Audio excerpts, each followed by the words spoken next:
यीशु में आप सबकी सलामती हो।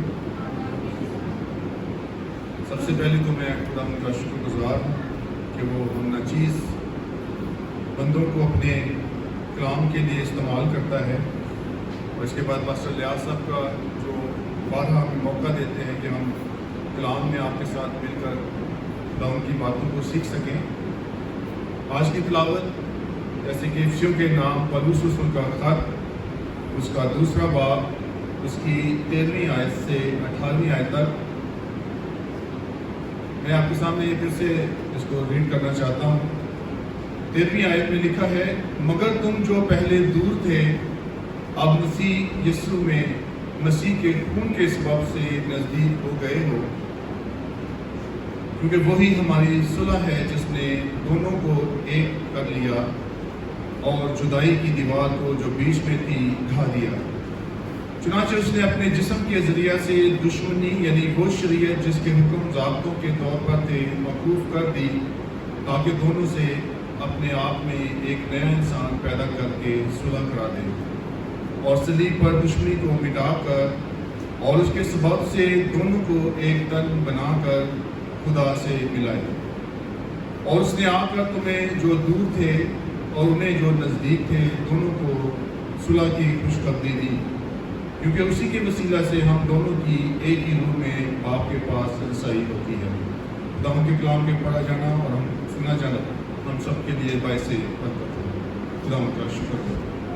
मेरे अजीज़ों, जो हवाला अभी हमने पढ़ा है इसका जो टॉपिक है वो है यीशु मसीह वसीला नजात।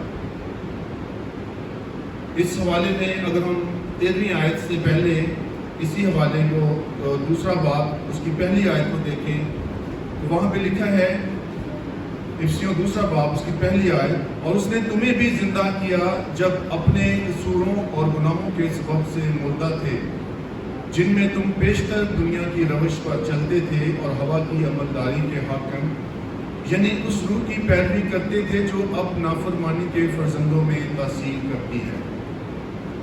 इनमें हम भी सबके सब पहले अपने जिस्म की ख्वाहिशों में ज़िंदगी गुजारते और जिस्म और अकल के इरादे पूरे करते थे और दूसरों की मानद तबई तौर पर गज़ब के फर्जंद थे।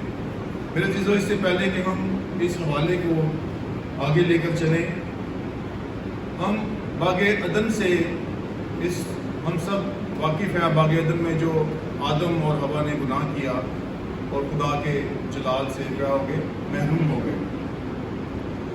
इफिसियों के नाम जो दूसरा बाब है उसकी पहली आयत में जो लिखा है, और उसने तुम्हें भी जिंदा किया जब अपने कसूरों और गुनाहों के सबब से हम मुर्दा थे।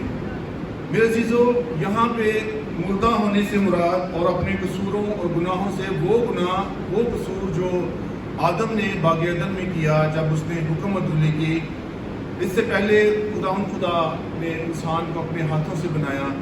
हम सब जानते हैं कि 6 दिन उसने आसमान, ज़मीन और सबको खलक किया और हुक्म दिया और सब कुछ क्या हुआ, खलक हुआ। लेकिन इंसान के बारे में लिखा है कि उसने इंसान को पैदा किया, अपने हाथों से बनाया और अपना सांस, अपना दम उसमें फूंका, क्योंकि इंसान के साथ उसको क्या थी, मोहब्बत थी। जब 6 दिन उसने पूरी दुनिया को बनाया तो उसमें लिखा है कि उसने कहा अच्छा है, लेकिन जब उस इंसान को बनाया तो उसने कहा बहुत अच्छा है। और इंसान के साथ खुदा की ये मोहब्बत थी कि खुदा ठंडे पहनों में आता और आदम को बुलाता और उससे बातचीत करता था। तो खुदा इंसान को उसने अपनी शबीह पर बनाया, अपनी सूरत पे बनाया। तो खुदा की ये मोहब्बत है कि उसने अपनी शक्ल पे हमें बनाया ताकि हमसे वो बात कर सके, हमसे वो प्यार कर सके। और इंसान को अशरफ अल मखलूक़ात का जो दर्जा दिया गया, उसमें खुदा ने अपने कलाम में पढ़ा होगा पैदाइश में कि खुदा ने सब चरिंद को, परिंद, जानवरों को सबको सामने लेके आया और आदम को ये कहा कि तू इनके नाम रख। तो ये खुदा भी नाम रख सकता था, लेकिन खुदा ने क्या, इंसान के साथ ऐसी मोहब्बत रखी, उसको अशरफ अल मखलूक़ात जिनके सब मखलूक़ात से ऊपर का दर्जा दिया और यहाँ तक दर्जा दिया कि उसने उसको कहा कि उसका नाम रख। लेकिन आप जानते हैं कि जब आदम ने गुनाह किया और उस हुक्म को तोड़ा, जब खुदा ने उसको मना किया था कि बीज के दरख्त का फल मत खाना, اور لیکن جب اس نے گناہ کیا تو میرے عزیزوں وہ خدا کے جلال سے محروم ہو گیا اور خدا نے اس کو باغ عدن سے باہر کر دیا.